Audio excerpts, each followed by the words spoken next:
Доброго дня і слава Україні! Я Олег Криштопа, це «Історія для дорослих». Цим випуском ми продовжуємо наш цикл «Історія України для дорослих». Дякуємо за підтримку Фонду відродження. У попередній серії ми зупинилися на українському національному і культурному відродженні 19-го та початку 20-х століть і формуванні модерної української нації, попри всю протидію Кремля, а також на початку Великої війни, Першої світової, якій судилося зламати існуючий світовий порядок і розвалити декілька імперій. А смерть імперій – це шанс на здобуття свободи для поневолених народів. І в Україні це період революцій. Саме так, революцій у множині. Слава Україні!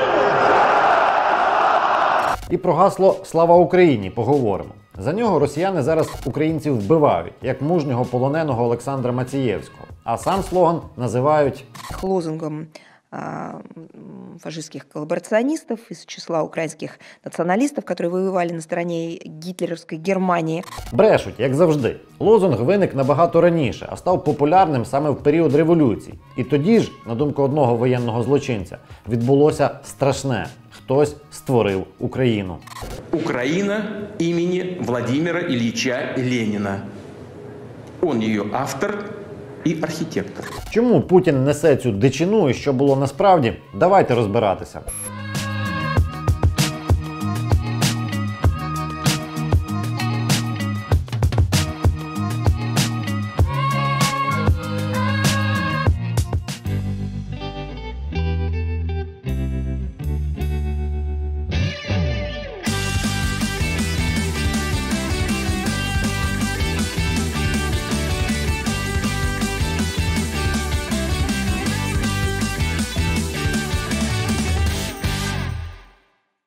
Підписуйтеся на канал «Історія для дорослих» і підтримуйте нас на Патреоні. А ми розповімо, хто придумав оце ненависне московитам гасло. Слава Україні і героям слава! Почнемо з катастрофи – Великої війни.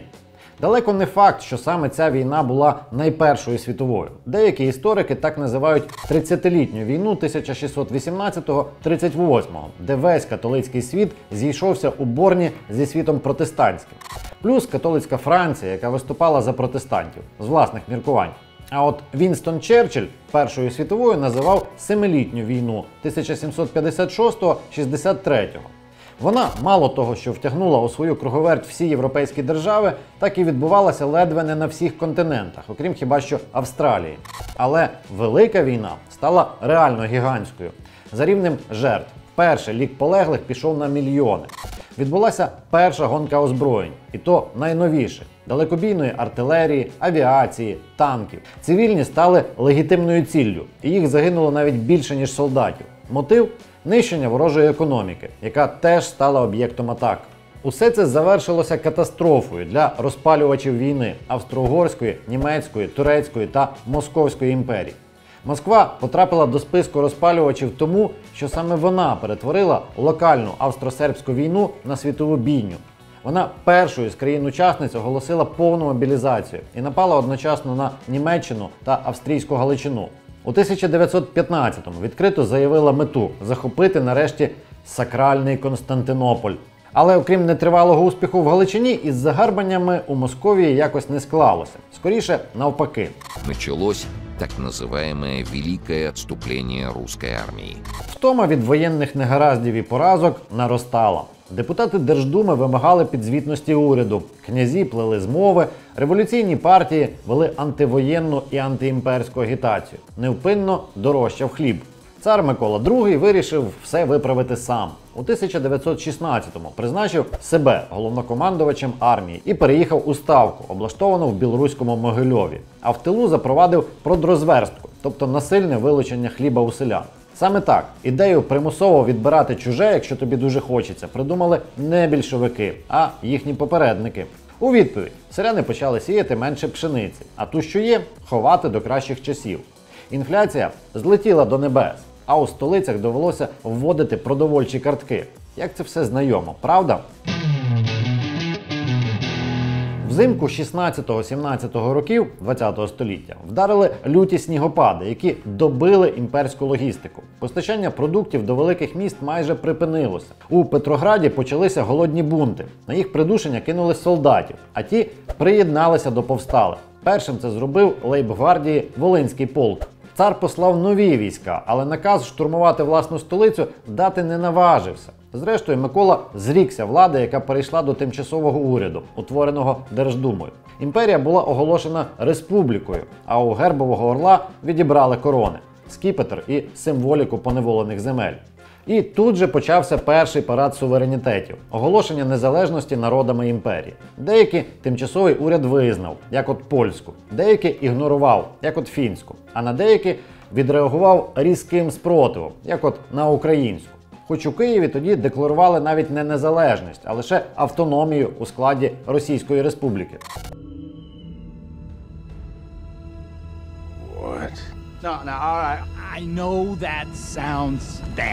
Взагалі диво, що було кому декларувати. Політичне поле в Україні було зачищене у нуль. Партії розгромлені і загнані у підпілля. Найвідоміший український діяч тих часів, історик Михайло Грушевський, був на засланні у Казані. Єдина національна організація, дозволена в Києві, це літературно-мистецький клуб «Родина» у підвалі будинку на Володимирській, 42. Там зараз ухід на станцію метро «Золоті ворота». Клуб не закрили лише тому, що засновником був всесвітньо відомий композитор Микола Лисенко, а назву спеціально підбирали так, щоб вона читалася і на російський манер, як «Родіна».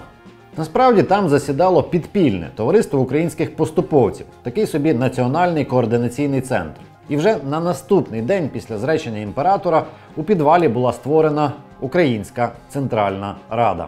Головою заочно обрали Грушевського, якого викликали з Московії телеграмою. Делегація Ради поїхала до Петрограда, але порозумітися з тимчасовим урядом полюбовно не вийшло. Тоді проголосили автономію і українізацію війська. Тепер вже до Києва потягнулися російські делегації, а ще російські більшовики. Дідько! У жовтні 1917-го вони скинули тимчасовий уряд блискавичним збройним переворотом у Петрограді. Самі його так і називали – переворотом. Вже потім путч перейменували у Велику жовтневу соціалістичну революцію. Менш відомо, що такий же переворот відбувся у Москві, але з важкими семиденними боями між червоними і білими, просто у центрі старої столиці. Сам Кремль кілька разів переходив з рук до рук і зазнав нищівного розстрілу із важкої артилерії. Непогано звучить, правда ж?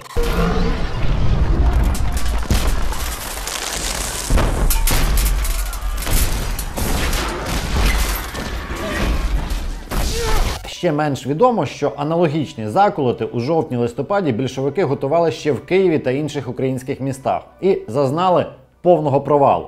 За наказом військового секретаря Ради Симона Петлюри прихильників більшовизму роззброїли просто ввечері, напередодні виступів. Українців відправили по домах, а московитів депортували на Московію.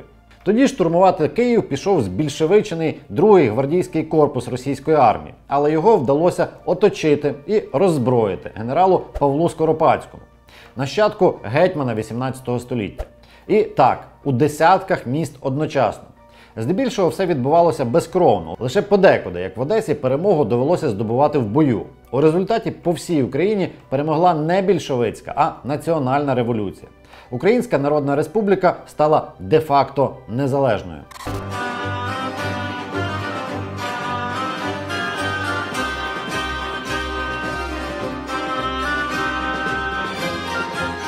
Попри нищівну поразку, залишати Україну у спокої червоні московити не збиралися.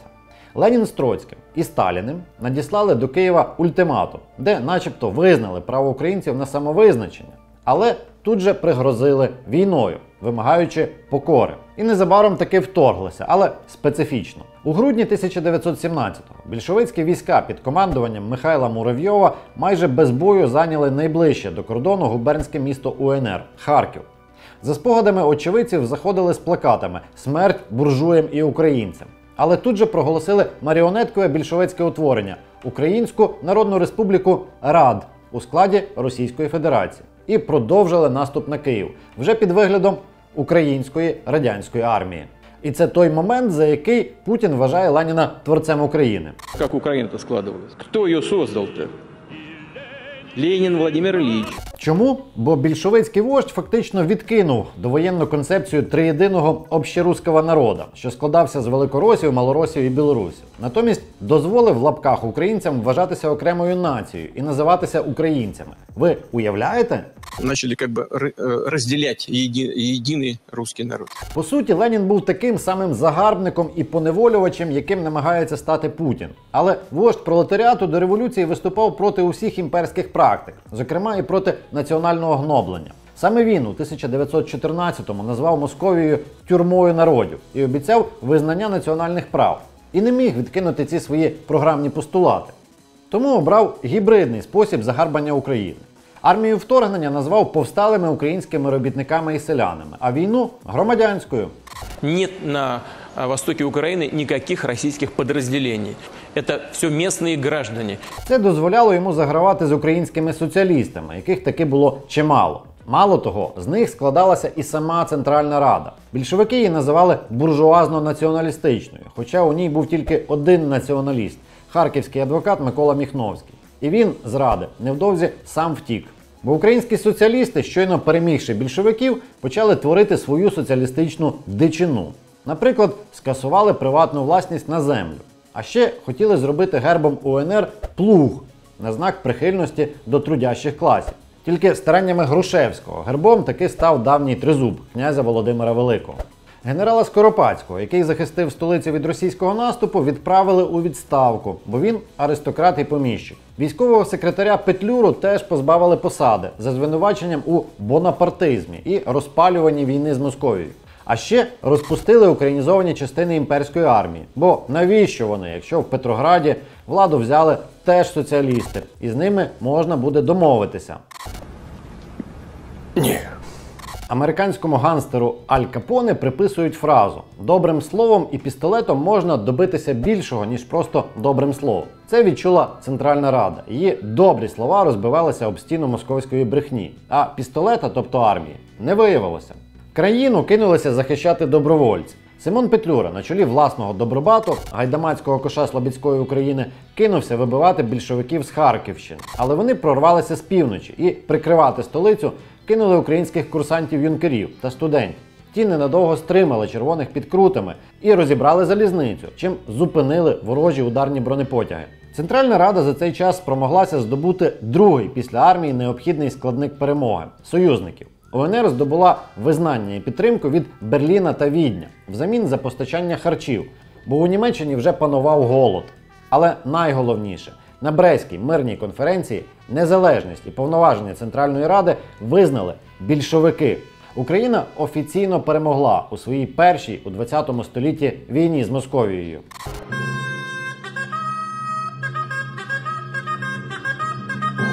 А у квітні 1918-го стався переворот.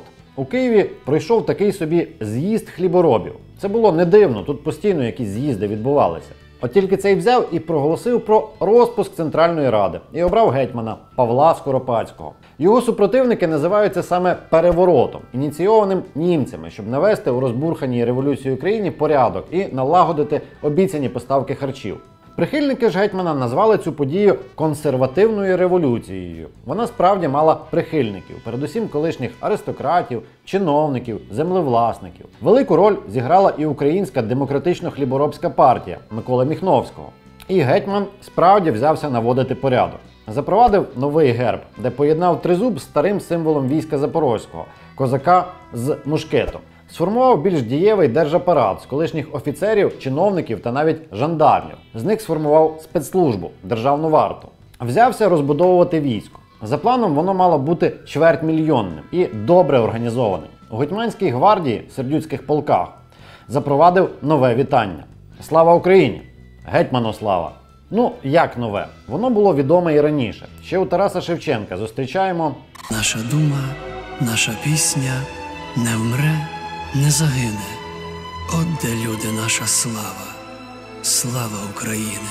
А Микола Костомаров вірш «Діти слави» завершив тими ж словами вже у форматі слогана «Слава тобі, Україно!».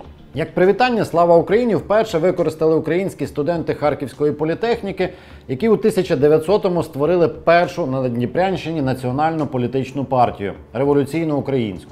100 з гаком років по тому у Харкові ще одне круте гасло придумають.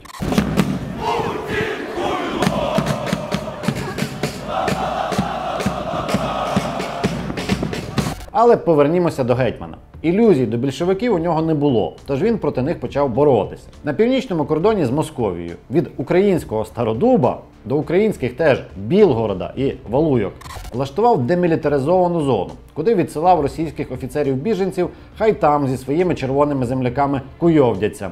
Здесь находятся только бойцы русского добровольческого корпуса. З краєвим урядом Криму і Кубанською Народною Республікою вів успішні переговори про приєднання до України на правах автономії. Найцікавіше було з Всевеликим військом Донським. Місцевий отаман Петро Краснов прогнав більшовиків і оголосив незалежність від Росії. Єдина країна світу, яка визнала державний суверенітет Дону – Україна Скоропадського. Щоб підсилити отамана, гетьман подарував йому прикордонне українське місто Ростов-на-Дону і обіцяв спільне управління Азовським портом Таганріг, нинішній російський Таганрог. А ще шле зброю і російських біженців-добровольців. Використовує як таран проти червоних і проти білої добровольчої армії Денікіна. І так, це гібридна війна по-українськи. Поки московити щубляться між собою, Україна залишається вільною. Навіть на протилежному кінці імперії, на Далекому Сході, з'явилися гетьманські емісари. Місцевий уродженець Петро Твардовський відвідав Київ і повернувся до Хабаровська в статусі консула Української держави. У такій ролі розпочав перемовини з урядом Сибірської республіки про створення українського далекосхідного війська і національної автономії. Тобто стратегічно гетьман робив усе правильно, от тільки тактично він наче вважав, що у нього є купа часу і можна не поспішати. Але ніт. Армії замість 250 000 встиг збирати лише ледве 50 тисяч. Затягнув переговори з КНР, тобто Кубанською республікою, доки вона не впала під ударами більшовиків і білих. Гетьман вірив, що з хорошими руськими білогвардійцями можна домовитися, а вони натомість захопили владу на Кубані і почали нагинати отамана Краснова до об'єднання за єдиною неділімою. І Українську далекосхідну республіку знищив білий адмірал Колчак. На внутрішньому фронті треба було постачати німцям зерно і харчі, а цьому противилися селяни. Країну охопили десятки повстань. Саме на війні проти гетьмана зійшла зірка слави таких отаманів, як Махно, Григорів, Ангел, Зелений, Срук, Бордалевич і навіть братів Чучупаків у Холодному Яру. Тож, коли в Німеччині і Австро-Угорщині вибухнули революції, і гетьман втратив союзників, його доля була вирішена. Він ще спробував проголосити Україну частиною майбутньої демократичної Росії, в надії на прихильність союзників Денікіна, Англії та Франції. Але це фатально спрацювало на внутрішньополітичному рівні. Вже за місяць Скоропадського змела чергова українська революція. Вже яка? Третя, либонь. До влади прийшла директорія УНР на чолі з Симоном Петлюрою.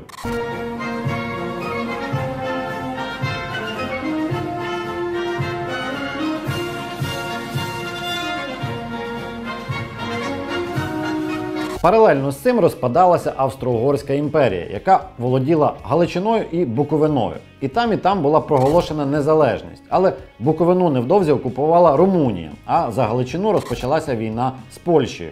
Основною ударною силою новоствореної Західноукраїнської Народної Республіки став Легіон Січових Стрільців – українське національне формування Австро-Угорської армії. Проблема в тому, що поляки теж створювали аналогічні формування і одразу в кількох арміях. Польські легіони в австрійський, допоміжний корпус у німецький, другий корпус в російський, а ще цілу блакитну армію Йозефа Галлера у Франції. Остання, хоч мала обороняти Польщу від німців і більшовиків, атакувала ЗУНР і після багатьох місяців боротьби таки перемогла. 22 січня 1919-го обидві України, ЗУНР та УНР, проголосили акт злуки, тобто об'єднання в єдину українську державу. У делегації ЗУНР були представники окупованих Буковини і Закарпаття, тобто декларувалося майбутнє приєднання і цих земель. Тобто Україну у її нинішніх межах створив не Ленін чи Сталін, як кажуть у Кремлі, а самі українці. Більшовики її навпаки обікрали, бо де наші Білгород, Стародуб, Таганріг? Отож, і це ми ще Ростов не згадуємо, а його гетьман дарував не Москві, а суверенному війську Донському. Они понятны. непонятно. Да, кстати говоря, и понятно. Але з падінням гетьманату Українсько-Донський союз розпався, і Донщина перейшла під владу єдинонеділімчика Антона Денікіна. Той ніякої УНР не визнавав і почав наступати одночасно і на Москву, і на Київ. Ще й українських отаманів-повстанців типу Махната Григор'єва спробував перебити. Передбачувано надірвався і загубив власною тупістю всю свою справу. Але перед тим попсував таки Петлюрі багато крові. Бо той до останнього намагався з білими домовитися заради визнання України союзниками Денікіна – Англією і Францією. Українська делегація брала участь у Паризькій мирній конференції, де презентувала оцю знамениту карту УНР з Білгородом, Ростовом, Таганрогом, Кубанню, Кримом, Закарпаттям, Холмом і Берестям. Ще раз, таку Україну творили тоді самі українці, не Ленін. А Ленін в той час намагався цю УНР загарбати. Вже вдруге проголосив свою власну гібридну Україну, тепер як Соціалістичну Радянську Республіку – УСРР. Зробив це вже навіть поза її межами, у Курську. Вторгся до УНР і знову довго не визнавав свою причетність до цього. Це були російські солдати чи ні? Это были местные силы самообороны. Цього разу Україна офіційно оголосила Москві війну у січні 1919-го. І поки дієва армія УНР намагалася відбиватися від усіх загарбників, дипломати сподівалися здобути визнання переможцями Першої світової, які саме облаштовували нову світобудову, у якій не мало бути місця війнам. Але паралельно з мирними конференціями мир в лапках в Україні виглядав дослівно так, як на тогочасному плакаті Георга Гасенка. Україну зусібіч роздирали вороги, більшість яких – Польщу, Румунію, Білу Росію – переможці таки визнали. А УНР примудрилися не помітити і сприймали через денікінські окуляри, як російських сепаратистів і різновид більшовиків. Fruit, fruit, pits, pits, plant, plant. It's the fucking same. Щоб здобути хоч якогось союзника, Петлюра пішов на співпрацю з Польщею, ціною втрати Західної України. І все майже вдалося. Союзники навіть змогли визволити Київ і провести там парад 9 травня 1920-го. Але більшовики змогли виставити проти них мільйонну армію і таки загарбали більшу частину України. Дієва армія Петлюри допомогла Пілсудському відстояти Польщу, але свою країну вже не відвоювала. Уряд УНР офіційно став урядом в екзилі. В розпал боїв за Київ у квітні 1920-го гасло «Слава Україні» стало офіційним вітанням армії УНР. А вже на еміграції серед українських ветеранів з'явився звичай відповідати на нього висловом «Героям слава» у пам'ять про полеглих за свободу. У такому вигляді це гасло перейде до наступного покоління. Також до наступного покоління перейшов важливий досвід. Домовитися з Москвою неможливо.